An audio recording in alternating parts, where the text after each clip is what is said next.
Hi traders, எல்லோருக்கும் வணக்கம். நீங்கள் பார்த்துக்கிட்டு இருக்கிறது ஏஜேகே ஃபாரெக்ஸ் ட்ரேடிங் தமிழ். நான் உங்கள் ஏஜேகே.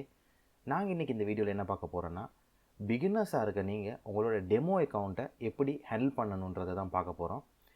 முக்கியமாக இந்த 4 விஷயத்தை கவனிச்சுக்கோங்க. ஏன்னா இது ரொம்ப ரொம்ப உதவியாக இருக்கும் பிகினர்ஸாக இருக்க உங்களுக்கு உங்களோட டெமோ அக்கௌண்ட்டை ஹேண்டில் பண்ணுறதுக்கு. ஏன்னா டெமோ அக்கௌண்ட் உங்களுக்கான ஒரு ப்ராக்டிஸ் அக்கௌண்ட் மாதிரி. ஸோ லைவ் அக்கௌண்ட்டுக்கு நீங்கள் இந்த ப்ராக்டிஸ் அக்கௌண்ட்டில் பண்ணுற விஷயங்கள் உங்களுக்கு அந்த அக்கௌண்ட்டுக்கு யூஸ்ஃபுல்லாக இருக்கும். நம்ம வீடியோக்குள்ளே போகிறதுக்கு முன்னாடி இது வரைக்கும் நம்ம சேனலை சப்ஸ்கிரைப் பண்ணாதவங்க யாராவது இருந்தீங்கன்னா உடனே சப்ஸ்கிரைப் பண்ணிக்கோங்க. கூடவே இருக்க பெல் பட்டன் அமைக்கி ஆலையும் கிளிக் பண்ணிக்கோங்க. அப்போ தான் நாங்கள் போடுற எல்லா வீடியோவும் உங்களை தேடி வரும். வாங்க நேரடியாக வீடியோக்குள்ளே போகலாம்.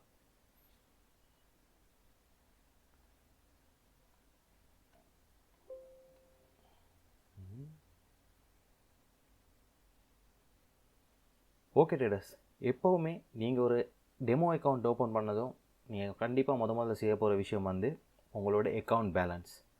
கண்டிப்பாக $100 $200 இதை விட அதிகமாக உங்களோட டெமோ அக்கௌண்ட்டை டாப் அப் பண்ணாதீங்க. ஏன்னா எந்த ஒரு புரோக்கரை நீங்கள் எடுத்துக்கிட்டிங்கனாலும் அவங்க வேண்டிய அளவு உங்களுக்கு அமௌண்ட்டை டாப் அப் பண்ண தருவாங்க. சில புரோக்கர் டிஃபால்ட்டாகவே 100 lakh USDs வச்சுருக்காங்க, 10,000 USDs, 5,000 USDs, 1000 USDs. நீங்கள் ஃபர்ஸ்ட்டாகவே 100,000 USDs போட்டு தான் ஒரு ட்ரேடிங் அக்கௌண்ட் ஓப்பன் பண்ண போகிறீங்கன்னா நீங்கள் அந்த அக்கௌண்ட்டில் நீங்கள் ட்ரேட் ப்ராக்டிஸ் பண்ணுறது ஒரு பிரச்சனையுமே கிடையாது. ஆனால் நாங்கள் அப்படி பண்ண போகிறது இல்லை. ஒரு $100 $200 போட்டு தான் ஃபஸ்ட்டுக்கு எப்படி நாங்கள் ட்ரேட் பண்ண போகிறோன்றதை பார்க்க போகிறோம். ஸோ அந்த அமௌண்ட்டே நீங்கள் உங்களோட டெமோ அக்கௌண்ட்லேயும் எடுத்து நீங்கள் ட்ரேட் பண்ணி ப்ராக்டிஸ் பண்ணிங்கன்னா தான் உங்களுக்கு ரொம்ப ரொம்ப யூஸ்ஃபுல்லாக இருக்கும். ஓவர் அமௌண்ட் எடுத்து நீங்கள் ஓவர் ட்ரேட் பண்ணும்போது நீங்கள் டெமோ அக்கௌண்ட்டுக்கு உங்களோட சின்ன அமௌண்ட்டை வச்சு உங்களோட ட்ரேட் பண்ணும்போது அது உங்களுக்கு மெஸ் ஆகும். கண்டிப்பாக லாஸ் தான் பண்ணுவீங்க. ஏன்னா அந்த வால்யூம் வேறு மாதிரி இருக்கும், இதோட வால்யூம் வேறு மாதிரி இருக்கும், லாட் சைஸ் எல்லாம் டிஃப்ரெண்ட்டாக போடுவீங்க. ஸோ $100 $200 எடுத்திங்கன்னா அந்த டெமோ அமௌண்ட்டே தான் நீங்கள் லைவுக்கும் டிபாசிட் பண்ண போகிறீங்க. ஸோ பெரிய வித்தியாசம் உங்களுக்கு வராது. எப்போவுமே நான் சொல்கிறது போல் 0.01 லாட் சைஸில் ட்ரேட் பண்ணுங்கள். அதுதான் ரொம்ப பெஸ்ட்டாக இருக்கும். பிகினர்ஸுக்கு ரொம்ப யூஸ்ஃபுல்லாகவும் இருக்கும் ட்ரேடை பண்ணும்போது இந்த மார்க்கெட்டை பிடிச்சி கொள்றதுக்கு. ஃபர்ஸ்ட் மார்க்கெட்டை நாங்கள் அனலைஸ் பண்ணி பிடிச்சி கொள்வது தான் விஷயமே இருக்கே தவிர வேறு ஒரு இதுலேயுமே இல்லை. ஸோ லோ ரிஸ்கில் ட்ரேட் பண்ணி ட்ரெயின் ஆகிக்கோங்க. ரெண்டாவது விஷயம் என்னென்னா, நாங்கள் ட்ரேட் பண்ணும்போது எப்போவுமே எங்களோட ப்ராஃபிட்டை டாலர்ஸில் இல்லாட்டி யூரோ, நாங்கள் எந்த கரன்சி பேஸில் எங்களோட அக்கௌண்ட்டை வச்சுருக்கணுமோ அந்த கரன்சியில் தான் நாங்கள் ப்ராஃபிட்டை அனலைஸ் பண்ணி வருவோம். ஸோ இதில் நீங்கள் செய்ய வேண்டிய விஷயம் என்னென்னா, கண்டிப்பாக உங்களோட ப்ராஃபிட்டை பிப்ஸில் கால்குலேட் பண்ணுங்கள். நீங்கள் ஒரு ட்ரேட் எடுக்கும்போது இந்த ட்ரேடை நான் இன்றைக்கி எடுக்கிறேன், எனக்கு இத்தனை பிப் ப்ராஃபிட், இத்தனை பிப் லாஸ், 40 பிப் எனக்கு ப்ராஃபிட் வர போகுது, 20 பிப் லாஸ்ட் ஆக போகுது. இந்த மாதிரி பிப்லே நீங்கள் உங்களோட ப்ராஃபிட் அண்ட் லாஸ்ட்டை கால்குலேட் பண்ணுங்கள். டாலர்ஸ்லேயோ யூரோலேயோ உங்களோட கரன்சி அமௌண்ட்டில் கால்குலேட் பண்ணாதீங்க. அதை ஒரு நோட் டவுன் எடுத்து வச்சுக்கிட்டு கால்குலேட் பண்ணுங்கள். ஏன்னா எத்தனை பிப் நீங்கள் ப்ராஃபிட் எடுக்கிறீங்களோ அதுக்கேற்ற மாதிரி லாட் சைஸை நீங்கள் மாற்றி போட்டு அந்த ப்ராஃபிட்டை இன்க்ரீஸ் பண்ணிக்கொள்ளலாம். ஸோ எத்தனை பிப் நாங்கள் ப்ராஃபிட் எடுக்கிறோன்றது தான் மெயினே தவிர எத்தனை டாலர்ஸ் ப்ராஃபிட் எடுக்கிறோன்றது இங்கே கணக்கில் கிடையாது. நல்லா ஞாபகம் வச்சுக்கோங்க, பிப் தான் ரொம்ப முக்கியம். நாங்கள் எத்தனை பிப்ஸ் ப்ராஃபிட் பண்ணுறோன்றது தான் முக்கியமே தவிர டாலர்ஸ் முக்கியம் கிடையாது. இந்த விஷயத்தை ஃபுல் அண்ட் ஃபுல் தலையில் வச்சுக்கோங்க.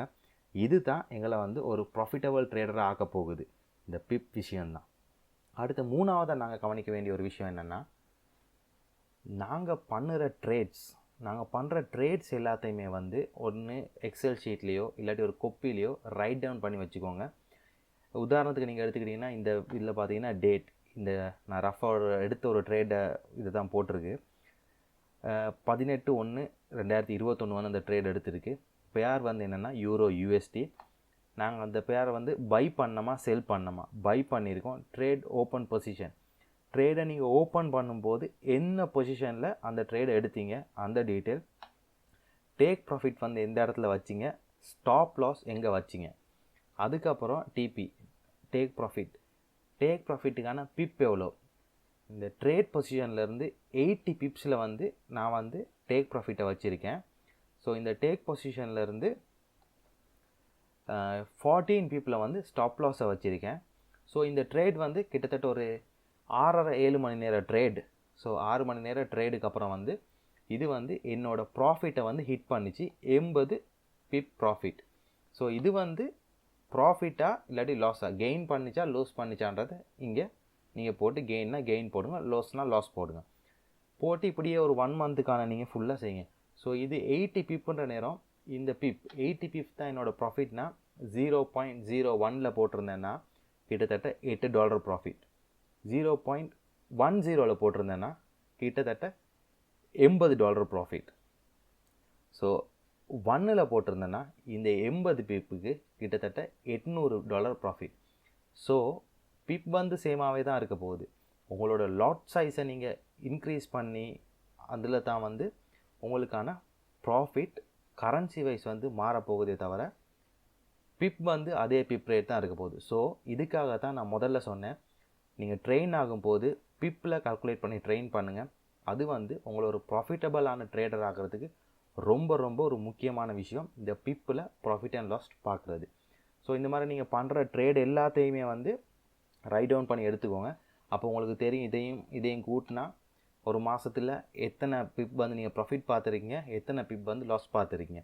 ஸோ ஃபுல்லாக நீங்கள் கூட்டி பார்த்தீங்கன்னா உங்களுக்கு நார்மலாக கல்குலேஷன் வந்துடும். நான் வந்து இந்த ட்ரேடிங் பண்ணும்போது ஒரு ப்ராஃபிட்டபிள் ட்ரேடராக இருக்கனா இல்லாட்டி ஒரு லூசராக இருக்கனான்றது வந்துடும். ஸோ கண்டிப்பாக வந்து ஒரே மாதத்தில் நீங்கள் ப்ராஃபிட் பார்க்கவும் முடியாது, லாஸ் ஆகவும் முடியாது. ஃபர்ஸ்ட் மந்த் நீங்கள் ப்ராஃபிட்டாக இருந்தாலும் லூஸாக இருந்தாலும் அது வந்து கணக்கிலேயே வராது. நீங்கள் தொடர்ந்து பண்ணும்போது தான் உங்களோட அந்த ஸ்ட்ராட்டஜி வந்து ஒரு ப்ராஃபிட்டபிள் ஸ்ட்ராட்டஜியாக இல்லையான்றது உங்களுக்கே தெரிய வரும். ஸோ கண்டினியூஸாக பேக்கப் வச்சுக்கோங்க. நீங்கள் செய்கிற ட்ரேடுக்கான எல்லா விஷயத்தையும் ரைட் டவுன் பண்ணியோ இல்லாட்டி இந்த மாதிரி ஒரு எக்ஸல் ஷீட்லேயோ நோட் டவுன் பண்ணி வச்சுக்கோங்க. அப்போ தான் செல்ஃப் வேல்யூவேஷன் பண்ணும்போது உங்களுக்கு வந்து நீங்கள் ஒரு சரியான ட்ரேடிங் பிளாட்ஃபார்மில் இருக்கீங்களா, ஒரு சரியான ஒரு வழியில் போய்கிட்டு இருக்கீங்களா இல்லையான்றது நீங்களே புரிஞ்சு கொள்கிறதுக்கு உங்களுக்கு ரொம்ப ரொம்ப உதவியாக இருக்கும். அடுத்தது நாங்கள் பார்க்க போகிற 4வது விஷயம் இது தாங்க. நான் சொன்ன அந்த செல்ஃப் வேல்யூவேஷன் நீங்கள் first week, second week, third week, fourth week எப்படி வேணாலும் வச்சுக்கோங்க, மந்த்தா இல்லாட்டி டேயா என்ன வேணாலும் வச்சுக்கோங்க. கண்டிப்பாக ஒரு ரிப்போர்ட் ரெடி பண்ணிக்கோங்க. நான் இந்த ட்ரேடிங்கில் இப்போ லூஸ் பண்ணியிருக்கேனா இல்லாட்டி ப்ராஃபிட் பண்ணியிருக்கேனா.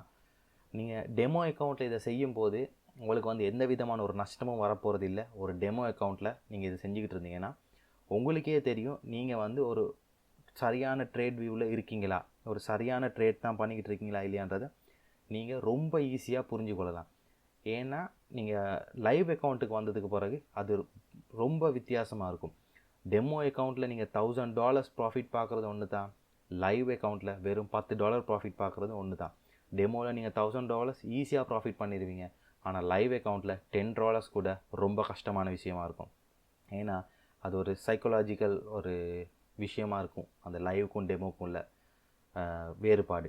ஸோ அதனால் நீங்கள் முதல்ல இருந்தே இதை வந்து வேறுபடுத்தி நீங்கள் ஒரு பர்ஃபெக்டான ஒரு கால்குலேஷனுக்குள்ளே வந்து சரியான ப்ராக்டிஸில் இருந்தீங்கன்னா இந்த ட்ரேடிங்ன்ற விஷயம் ரொம்ப ரொம்ப ஈஸியாகவும் சூப்பராகவும் உங்களுக்கு வரும். ஸோ இந்த 4 விஷயத்தையும் ரொம்ப ரொம்ப கவனமாக ப்ராக்டிஸில் வச்சுக்கோங்க. உங்களுக்கு இது ரொம்ப ரொம்ப ட்ரேடிங்கில் யூஸ்ஃபுல்லாக இருக்கும். ஓகே ட்ரேடர்ஸ், இந்த 4 விஷயம்தான். தேங்க்யூ ஃபார் வாட்சிங். கண்டிப்பாக நம்ம சேனலை சப்ஸ்கிரைப் பண்ணுங்கள், பெல்லை கிளிக் பண்ணி ஆலையும் கிளிக் பண்ணுங்கள். இந்த வீடியோ பிடிச்சிருந்தால் லைக் பண்ணுங்கள், ஷேர் பண்ணுங்கள். இன்னொரு சூப்பரான வீடியோவில் உங்கள் எல்லாரையும் சந்திக்கிறேன். நன்றி, வணக்கம்.